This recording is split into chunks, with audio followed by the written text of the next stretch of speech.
Hôm nay, cô vợ mới của Karim đưa cảnh sát đến. Cô ta kiện Sakina vì vào nhà mình trái phép.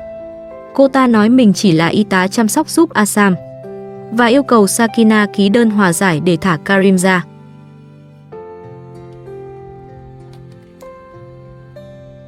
Sinh tồn tự nhiên review, hãy đăng ký và theo dõi chúng tôi. Đây là động lực to lớn để chúng tôi tạo ra những video thật ý nghĩa gửi đến người xem.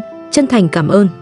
Hôm nay, khi nhiếp ảnh gia đến nhà Sakina như mọi khi, bầu không khí trong căn nhà nhỏ có một sự khác biệt rất rõ ràng. Không còn cảm giác vắng lặng như những ngày trước. Không còn cảnh Sakina chỉ có Hakan ở bên. Hôm nay, tất cả các con đều đã trở về với cô. Chỉ riêng điều đó cũng đủ khiến căn nhà trở nên ấm áp hơn rất nhiều. Ngay khi bước vào, nhiếp ảnh gia lên tiếng. Chào buổi sáng. Sakina lúc này đã thức từ lâu. Cô nhìn những đứa trẻ rồi nhẹ nhàng nói.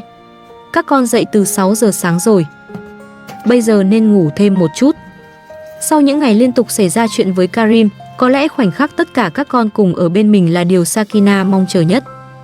Cô gọi một đứa trẻ lại gần. Nào, chải tóc nhé.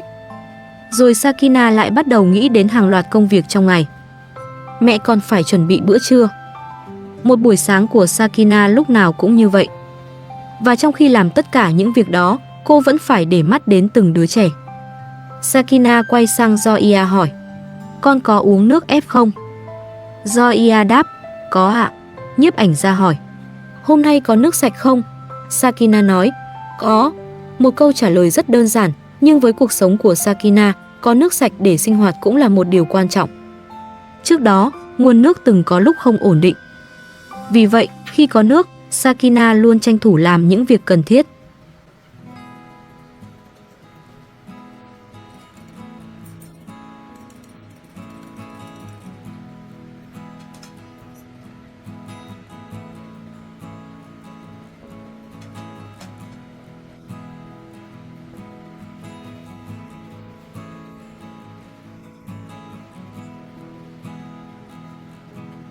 Một lúc sau, Zoya chủ động giúp mẹ hút bụi trong nhà. Sakina nhìn con gái rồi nhắc. Cẩn thận với máy hút bụi nhé. Cứ để điều hòa chạy. Sau đó hút bụi căn phòng phía sau. Zoya ngoan ngoãn làm theo. Căn nhà nhỏ lúc này có tiếng máy hút bụi, tiếng trẻ con và tiếng Sakina liên tục nhắc các con. Một khung cảnh rất bình thường, rất gia đình.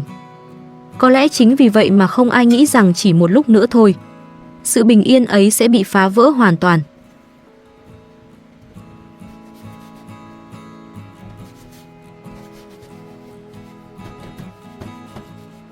Sau khi dặn Zoya dọn nhà, Sakina bước ra ngoài sân. Cô lại quay về với khu vườn quen thuộc. Sakina nói, nước sẽ giúp cây phát triển tốt hơn. Mở nước lên. Nhiếp ảnh gia thử kiểm tra rồi nói, nước không chảy. Sakina nhìn những luống rau, đặc biệt là những cây dưa chuột. Cô nói, phải tưới thật kỹ cho dưa chuột. Loại dưa này ngon hơn. Rồi Sakina chỉ về phía trên khu vườn. Nó nằm ở phía trên. Tưới khu đó rồi giúp tôi một tay. Khu vườn này luôn là nơi Sakina dành rất nhiều tâm sức.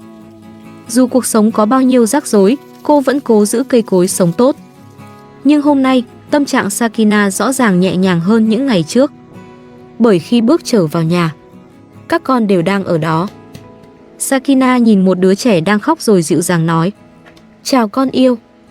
Đừng khóc nữa, con yêu. Sau đó, cô bắt đầu chuẩn bị bữa trưa. Sakina gọi, Zoya, cho em trai uống nước đi.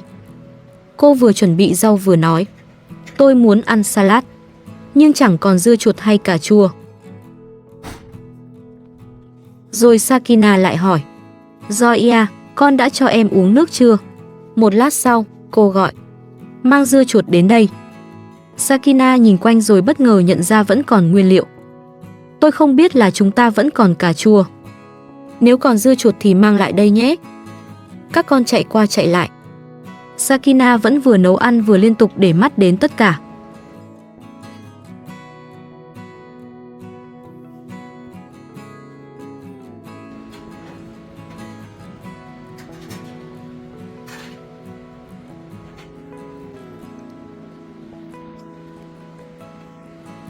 Một lúc sau, Bữa trưa cuối cùng cũng được chuẩn bị xong.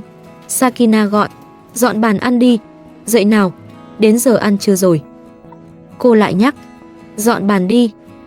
Rồi gọi Asam, Asam, lại đây rửa tay. Cậu bé chạy đến. Sakina còn nói vui, lại ôm Nhiếp Ảnh ra nào. Sau đó cô gọi tất cả, các con, rửa tay đi.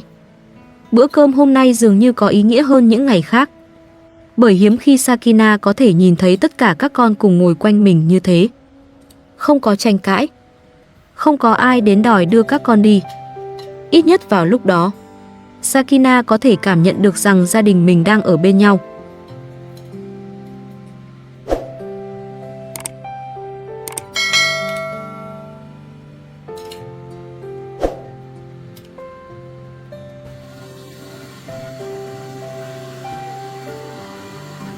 Sau khi ăn trưa xong, cô bắt đầu dọn dẹp. Sakina mang bát đĩa vào bếp. Rachel nhìn thấy mẹ làm việc liền bước tới muốn giúp. Nhưng Sakina không muốn con gái nhỏ phải làm việc nặng. Cô nói, Rachel, con còn nhỏ lắm, đừng làm việc nặng. Một câu nói rất đơn giản, nhưng cũng cho thấy Sakina luôn muốn tự mình gánh những việc khó hơn để các con được thoải mái.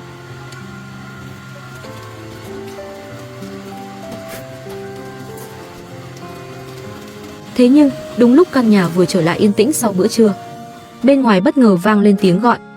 Sakina lập tức bảo các con ra xem ai đang đến. Không ai biết cuộc gặp này sẽ đưa mọi chuyện theo hướng nào. Một lát sau, hai người xuất hiện trước nhà. Một người là viên cảnh sát, người còn lại chính là người phụ nữ mà Sakina cho là vợ mới của Karim. Ngay khi nhìn thấy họ, gương mặt Sakina lập tức thay đổi.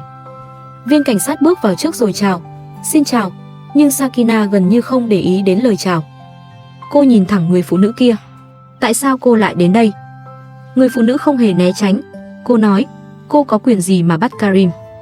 Tôi cũng sẽ kiện cô vì chuyện tương tự. Chỉ vài câu đầu tiên, bầu không khí ấm áp trong căn nhà lúc sáng đã hoàn toàn biến mất. Viên cảnh sát lập tức chen vào. Thưa bà, xin đừng tranh cãi, tôi muốn nói chuyện rõ ràng. Người phụ nữ kia cũng nói, hãy để cảnh sát nói trước, sau đó mọi người muốn tranh luận gì thì hãy nói. Viên cảnh sát lấy giấy tờ ra. Ông giải thích rằng theo hồ sơ đang có, phía người phụ nữ này cũng đã có khiếu nại liên quan đến Sakina. Sau đó, cảnh sát nói về phương án giải quyết. Theo lời viên cảnh sát, Sakina có thể đồng ý giải quyết phần khiếu nại liên quan đến Karim. Nếu không, cô sẽ phải trực tiếp đến đồn cảnh sát để làm việc về đơn của người phụ nữ trước mặt. Viên cảnh sát giải thích, nếu bà không đồng ý, bà phải đến đồn cảnh sát. Người phụ nữ này nói rằng có video ghi lại cảnh bà tự ý vào nhà của bà ấy. Sakina lập tức hỏi, tại sao? Bởi lần trước Sakina đến căn nhà ấy là để tìm Asam. Người phụ nữ kia lập tức giải thích, quyền chăm sóc đứa trẻ hiện đang được cho là thuộc về Karim. Karim đã nhờ tôi trông nom con. Nếu cô tiếp tục ngăn cản, tôi cũng có thể khiếu nại việc cô tự ý vào nhà tôi. Sakina lập tức nói, tôi sẽ giải thích lại chuyện này. Viên cảnh sát nhắc, bà cứ bình tĩnh. Nhưng người phụ nữ kia tiếp tục, có vẻ cô vẫn chưa hiểu. Hãy nghe cảnh sát giải thích. Viên cảnh sát nói rõ, nếu bà không đồng ý, bà phải trực tiếp đến đồn để làm rõ sự việc. Sakina bắt đầu tức giận. Cô nhìn người phụ nữ kia, cô ta phải ra khỏi đây. Tôi đến nhà cô ấy vì tôi nghĩ mình được phép. Sau đó Sakina nói, người phụ nữ này phải rời khỏi nhà tôi. Nhưng phía bên kia cũng không chịu lùi. Cô ta đáp, cô cũng phải chịu trách nhiệm. Nhiếp ảnh gia thấy vậy liền nói, hãy để người phụ trách nói chuyện với Sakina. Viên cảnh sát cũng yêu cầu, ra ngoài đi, đừng tranh cãi nữa. Sakina nhìn người phụ nữ kia rồi nói, cô ta nói mình từng là y tá. Vậy tại sao bây giờ lại tìm cách giúp Karim được thả? Sakina không hiểu. Người phụ nữ kia không muốn kéo dài. Cô nói, ký vào giấy đi. Tôi còn phải đi. Nhưng Sakina lập tức đáp, tôi sẽ đến đồn cảnh sát. Viên cảnh sát lại giải thích, nếu bà không ký, thì phải đến đồn làm việc.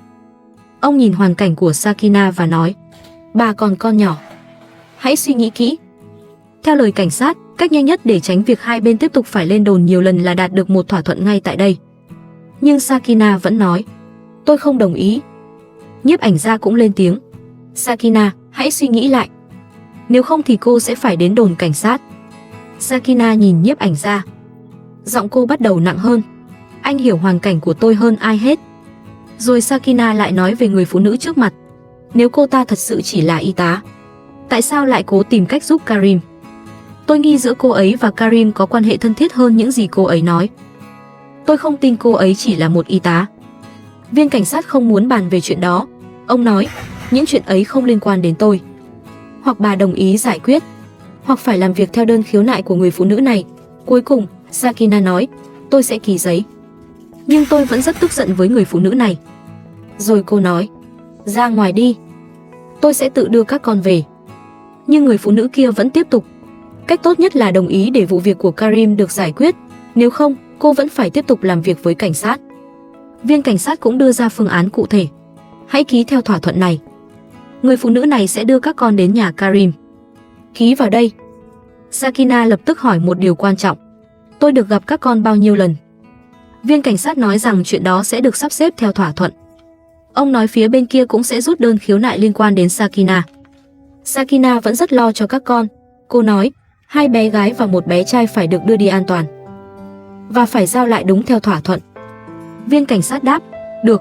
Sau đó ông nói, ký vào đơn đi. Rồi đừng tiếp tục gây rắc rối với người phụ nữ này. Sakina vẫn không thể bỏ qua câu hỏi trong lòng. Cô lại nhìn người phụ nữ kia. Cô nói mình từng là y tá. Vậy tại sao lại muốn Karim được thả? Người phụ nữ đáp rất ngắn. Karim trả tiền cho tôi để chăm sóc bọn trẻ. Viên cảnh sát phải một lần nữa nhắc. Đừng cãi nhau nữa, đi thôi. Và rồi, một khoảnh khắc khiến Sakina gần như không thể chịu nổi cuối cùng cũng xảy ra. Zoya, Rachel và Asam được đưa rời khỏi căn nhà. Chỉ vài giờ trước, 3 đứa trẻ vẫn còn ở đây. Zoya còn giúp mẹ hút bụi. Rachel muốn giúp mẹ dọn bếp. Asam còn được gọi vào rửa tay trước bữa trưa. Tất cả vừa ngồi ăn cùng nhau. Căn nhà nhỏ vừa mới trở nên ấm áp. Vậy mà chỉ sau một cuộc nói chuyện, Zoya, Rachel và Asam lại phải rời đi. Sakina đứng nhìn các con bước ra khỏi cửa. Cô không còn tranh luận nữa, không còn lớn tiếng, chỉ còn một cảm giác rất nặng nề. Khi viên cảnh sát cùng người phụ nữ kia đưa các con rời đi, Sakina bắt đầu rơi nước mắt.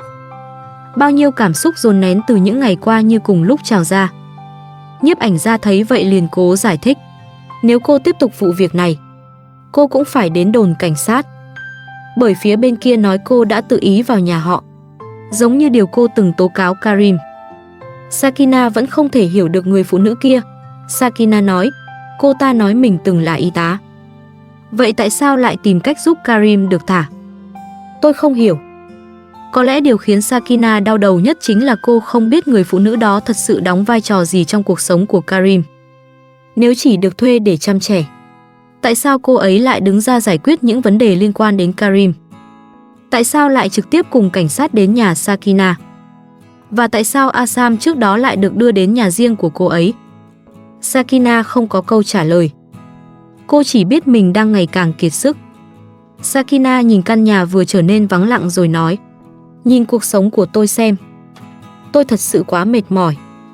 Một câu nói rất ngắn, nhưng dường như chứa đựng tất cả những gì Sakina đã phải trải qua. Khi cô vừa quen với việc các con ở bên mình, mọi thứ lại thay đổi. Sakina nói, hoặc Karim cứ đưa các con rời khỏi tôi, hoặc lại để tất cả cho tôi chăm sóc một mình. Với trẻ con, điều đó đã khó. Với một người mẹ như Sakina, có lẽ còn mệt mỏi hơn gấp nhiều lần. Nhiếp ảnh gia nói, có lẽ chúng ta nên trực tiếp đến đồn cảnh sát, giải quyết mọi chuyện thật rõ ràng. Có lẽ đó cũng là con đường duy nhất còn lại. Bởi những cuộc tranh cãi tại nhà Sakina hay nhà Karim đều không thể giải quyết dứt điểm. Một bên khẳng định quyền của mình, bên kia cũng đưa ra lý do của họ. Sau mỗi lần cãi nhau, người chịu ảnh hưởng nhiều nhất vẫn là những đứa trẻ. Bây giờ mọi thứ đã trở nên phức tạp hơn rất nhiều. Sakina muốn bảo vệ quyền được ở bên các con, nhưng phía Karim cũng đưa ra những lý do và khiếu nại của họ. Mọi chuyện sẽ chỉ ngày càng lớn hơn. Nhưng dù hiểu điều ấy, Sakina vẫn không thể ngăn mình đau lòng. Điều cô quan tâm chỉ là các con sẽ ở đâu? Bao giờ cô lại được gặp chúng? Và liệu một cuộc tranh cãi khác có tiếp tục xảy ra khi cô đến đón các con lần sau? Không ai có câu trả lời. Sakina chỉ có thể thở dài. Chúa ơi, Tôi mệt mỏi quá. Cô nói tiếp, tôi thật sự đã quá mệt với cuộc sống này rồi. Có lẽ đây không phải lần đầu Sakina nói mình mệt. Nhưng hôm nay, câu nói ấy nặng nề hơn rất nhiều. Một ngày của Sakina lại kết thúc bằng những câu hỏi chưa có lời giải. Căn nhà nhỏ của Sakina đã yên tĩnh trở lại. Nhưng đó không phải sự yên tĩnh mà cô mong muốn. Bởi thứ Sakina muốn không phải một căn nhà không có tiếng cãi nhau, mà là một căn nhà vẫn còn tiếng cười và tiếng gọi của các con. Sáng nay, cô đã có điều đó. Còn bây giờ, Sakina chỉ còn ngồi lại với sự mệt mỏi của mình. Và có lẽ, sau tất cả những gì vừa xảy ra, lựa chọn tiếp theo của cô sẽ là phải đến đồn cảnh sát, để một lần nữa tìm cách giải quyết rõ ràng cuộc giằng co tưởng như chưa bao giờ có hồi kết giữa mình và Karim.